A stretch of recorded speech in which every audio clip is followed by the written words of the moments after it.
Бул эмне бактылуулукту толук динге койгон. Ким дин менен жашаса бул дүйнө акырет ийгилик болот туугандар. Ошонун акыйкаты келиш үчүн сиз биз эмне бир аз болсо да гам пикир кылып калалы да. Кандай гам пикир десек, өзүбүздүн иманыбызды. Бизде сүйүктүү пайгамбар саллаллаху алейхи вассалам хадис мазмунда айтып атат. Эң акылдуу адам кайсы дейт? Эң акылдуу адам өтүп туруп өлүмгө даярданган адам дейт туугандар. Ошон үчүн баарыбыз ушакта отурабыз, алхамдулилlah, Аллах субхана орозобузду, ибадаттарыбызды Аллах субхана кабыл кылсын. Эми эң негизги туугандар бүгүнкү жакта чогулуп аткан биз себеп менен чогулуп атабыз. Ал кайсы себеп десе, биздин Абул байкебиз 2-3 айдан бери фикир, мечитти пикирлеп келатат да. Ушул антенге биздин өзүбүздө бир мечит болот. Ошол мечиттин ичинде толук ислами дин программалар өтөбүз да, ошондо бир пикирдин үстүнө жүрөт. Аллахтын өкүмү менен эме ачты. Кагаздын ачты, кагаздын негизинде счет ачты. Абул байкебиз. Эми ошонун үстүндө бир аз ишара кылып, канткенде биз тез арада, канткенде биз бири-бирибизди көрмөктөшүп, ошол мечит алалы. Өткөн сапарда, өткөн бейшемби күнү ушул ойда чаңдыкта аксакалдар чакырып алардан дуа алдык. Жана бир аз тегин тапыр чогулуп. Эми сиз биздин эң негизги максатыбыз туугандар, канткенде ушу мечит алабыз. Неге мечит керек десе, бул пайгамбар саллаллаху алейхи вассалам сүннөтү билебиз. Качан пайгамбарыбыз саллаллаху алейхи вассалам Мекке Мадина хижрат кылганда эң биринчи пайгамбар саллаллаху алейхи вассалам не кылды эле? Аяктан мечит салды эле. Өзүнүн мубарак колдору менен мечит салды эле. Андан кийин бул деле мусулмандардын тартиби экен. Кайсы мусулмандар бир кайсы чөйрөгө түшсө, эң биринчи өзүнүн чакан намазканасын кылат экен, окуу жайын кылат экен. Кулдум ошондой эле сиз биз биякта канча жүрөбүз билбейбиз туугандар. Бизде бир жылга келебиз, мүмкүн 10 жыл жүрөбүз. Мүмкүн 10 жылга келебиз деп, бирок бир жылда кетебиз. Аллах субхана качан рызкыбызды Америкадан түгөткөндөн кийин биз гана кайта кетебиз да. Өзүбүз кетебиз же Аллахтын өкүмү менен кетебиз туугандар. Ар бир өз эмне Аллахтын өкүмүнө муктажбыз туугандар. Ошондуктан өз сөздү кыска нуска алалы иншалла. Яка бир Абул байкебизге бир сөз берип коелу иншалла.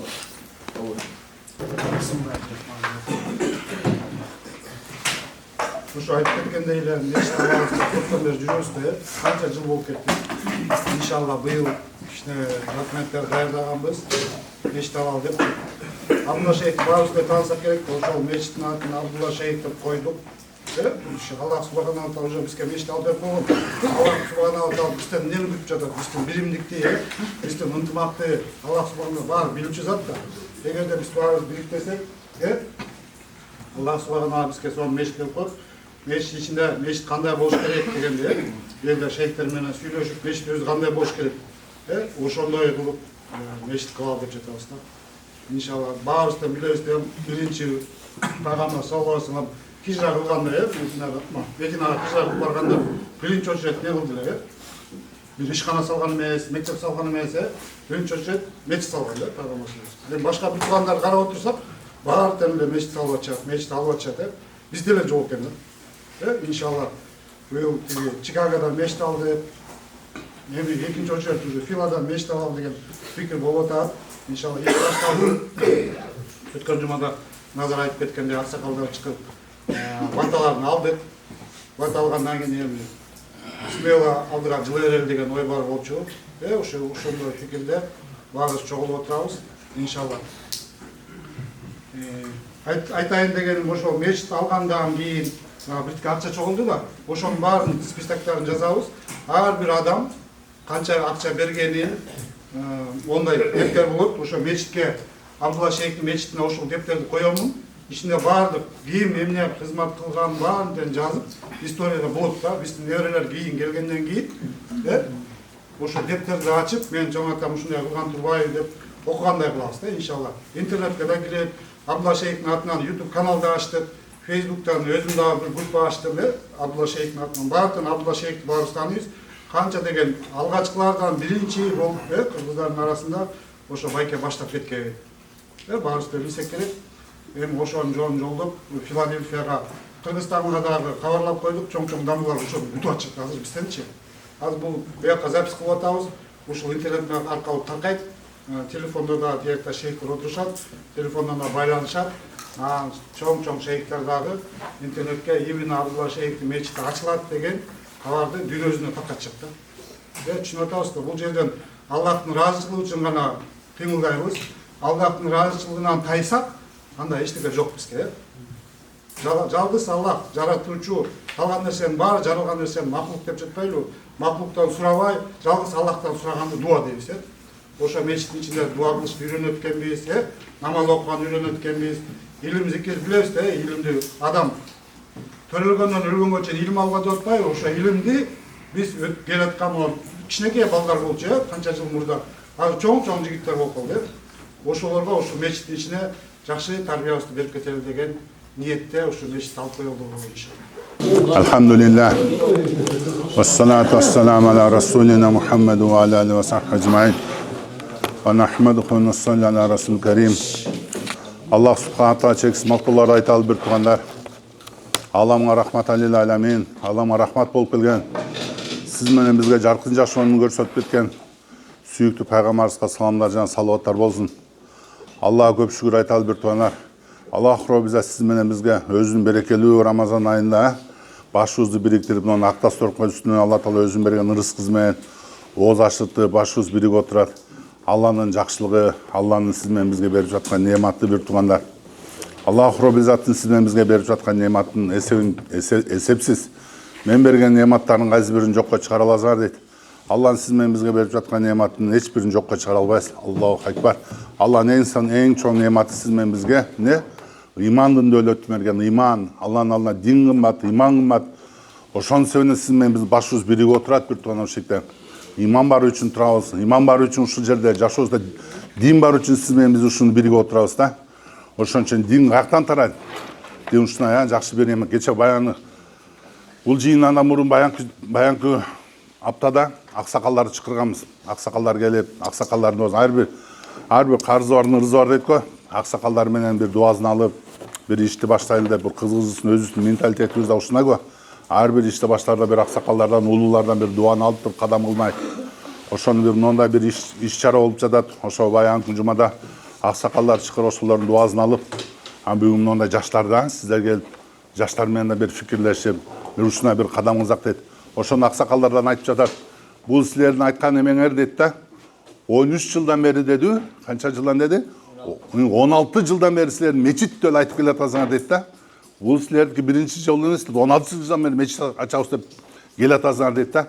Hem bu şu aytılgan sözde biri kadam kıla turgan bolsa, biri çurkay turgan bolsa anan kalganlar adamlar koldoп кететкен да.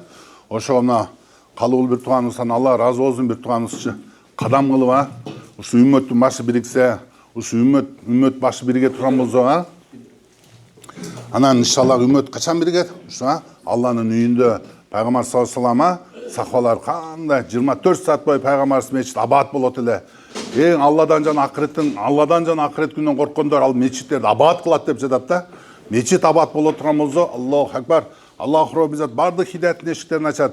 Allah subhanahu wa hidayetin eşiklerini açıp insanlara hidayet beret, insanlara buzuklar tura jolgo çıkıştaydı. Adaşıp жүргөндөр тура жолго келет. Allah subhanahu wa taala ушу мечиттин абаттын себебинен экен. Ошон үчүн сиз менен бизге мына бир тууганыбыз ушу мечит ачалды бир кадам кылып, өзү бел байлады.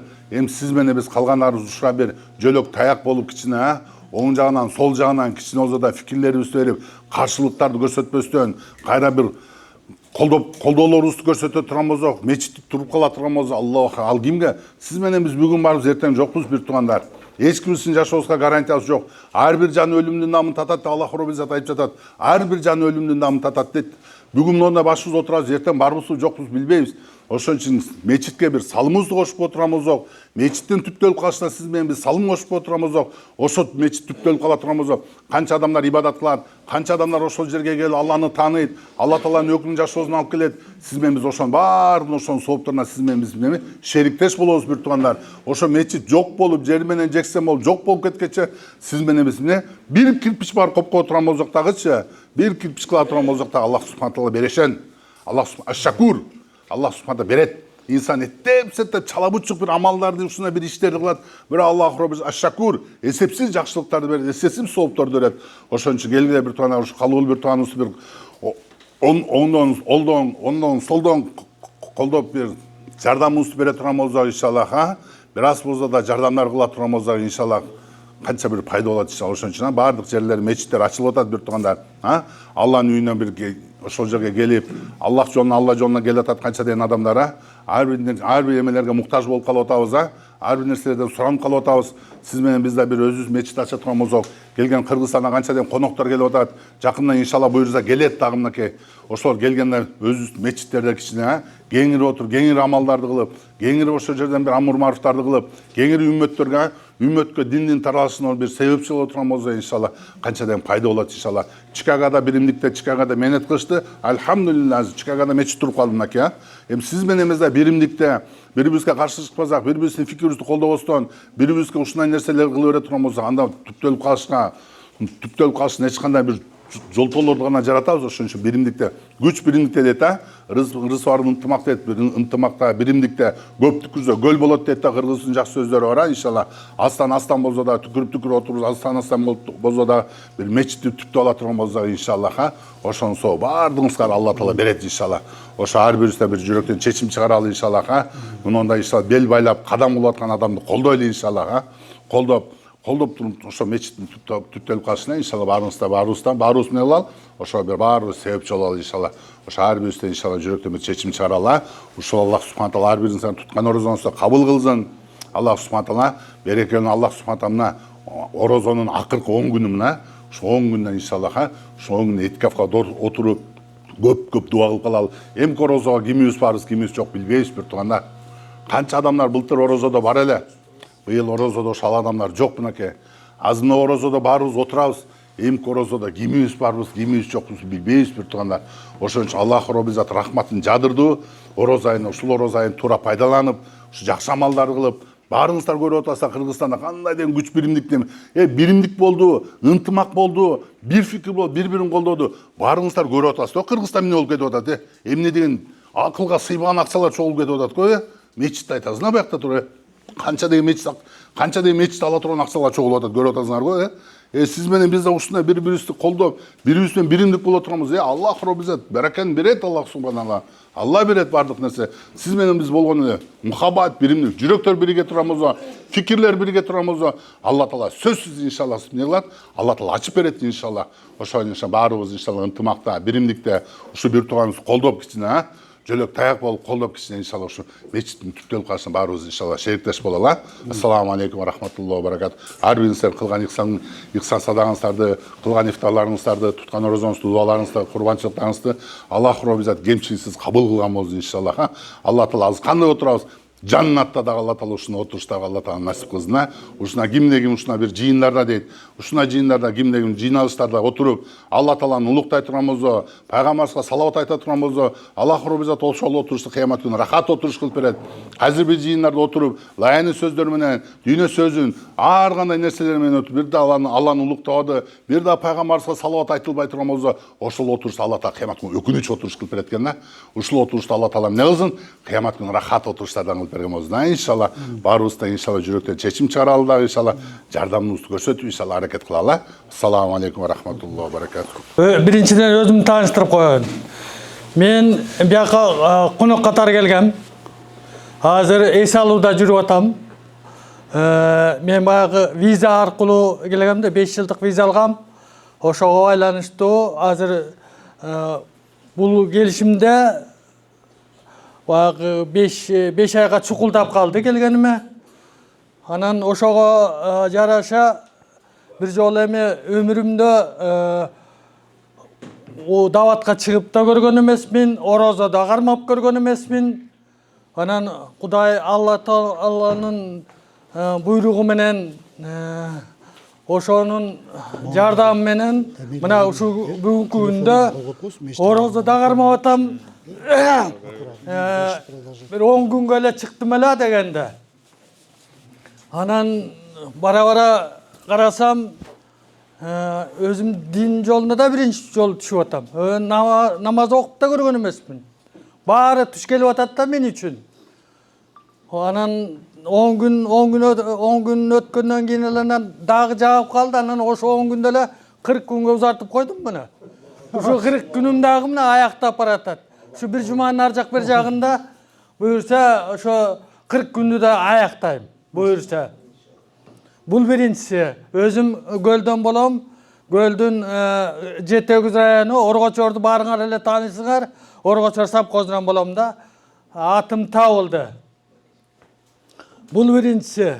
Экинчиси ушу мени ушундай мечит алабыз деп үлгү кылып атканыңыздарга мен аябай кубанып атам. Сүйүнүп атам. Ошондуктан баарыңыздарды биринчиден үй бүлөңүздөр менен жалпы ден соолукта болуңуздар, узак жашаңыздар. Анан бул ала турган мечит ак жол тойлуу болсун, көп тармактуу болсун. Дегенде эми бул дин жагына кичине болот. Мечит болгондон кийин намаз окутуп, динди үйрөтүп, бул ата-бабалардан келаткан эле баягы биздин салтыбыз көрсө, ошону эле жол экен да. Мен буга чейин дагы намаз окуган эмесмин деп жогоруда айтып өттүм го. Ошондо ошого ошол экен да, дин басымдуулугу дин болсо, анан кошумча кыргыз тили көп тармактуу деп айтып кеттим го. Көп тармактуу болсо деген ойда эми, сунуш эми. Ал жалпы жамаат чечет да кандай болуштучу. Чоңураак бир мекеме алынса, мына бүгүн биз азыр 5 Бангладештин 5-6 этаждуу мечитинде биз азыр күн өткөрүп атабыз да. 6 этаж. Ошонун 4-чү этажында биз ошол жерде дават кылып жүрөбүз да.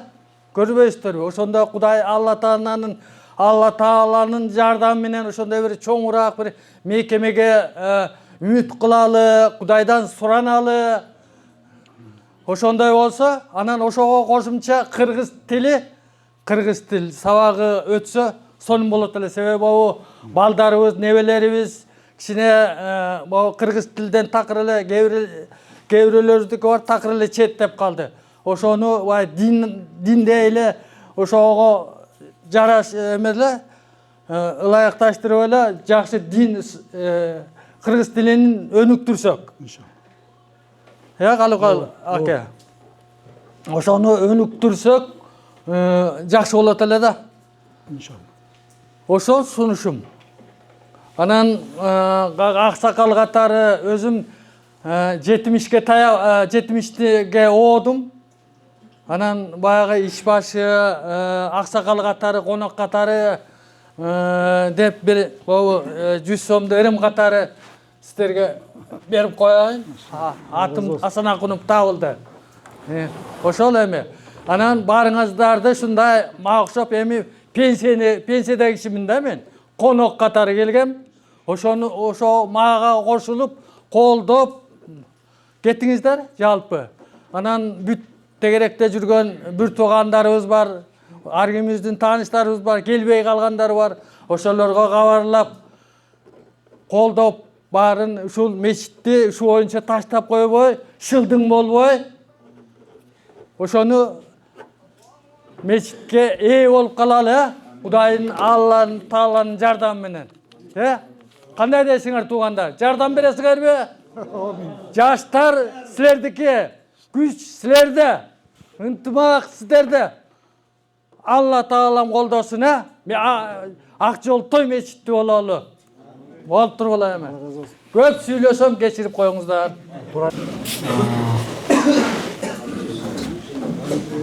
Өткөндө айтып кеткендей, баягы биздин чоңотолор Меккеде жашаган экен да. Меккенин чоңдору келип ошо жашаган жерин сурашат экен да. Ушу жериңерди бизге өткөзүп бергиле, кааласаңар акчасын берели, кааласаңар башка жактан үй салып берели депчи. Ошо чоңотолор кеңешип, ошо жерин, үй турган жерин, үйүн тиги меккеликтерге бесплатно берип атышат да, договор түзүп. Биз силерге бекер берели дейт, бирок биздин бир туугандар кийин келгенде бекер жаткызасыңар, тамак ашын бекер бересиңер деп договорго кол коюп, анан ошо жерин тапшырып кетип атышат да. Анан 93-жылы биздин бир туугандар автобус менен барып, гостиница жок, автобуста жатышса, шейх өтүп барат, ай, салам алейкум, каяктан келдиңер, эмне кылып атасыңар десе, ушундай Меккеге келдик элек, жатканга жер жок, автобуста жашап атабыз дейт да. Анан тиги шейх, жүргүлө, каяктан келдиңер, Кыргызстандан келдик десе, жүргүлө даган бир чоң отелге ичип барат экен. эрталге эшитип барып, ey чыккыла бери бул отелдин кожоюндары келди деп атпайбы. Анан жашап аткан адамдар чыгып, бул кимдер болду экен кожоюндар десе, караса кыргыздар турат дейт.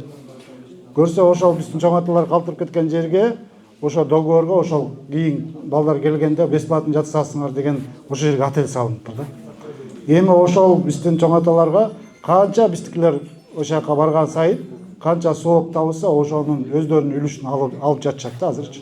Ошондой эле Филадельфияга биз чоң мечит салабыз, мечит алабыз иншалла. Ошонун башында турган, ошого көмөктөшкөн адамдардын баарын Аллах субхана ва таала биз өлөбүз да, өлөрүбүз чындык да, анан кийин ошонун баарын өзүн Аллах субхана ва таала төкпөй чачпай баарыбызга таркатып берет да иншалла.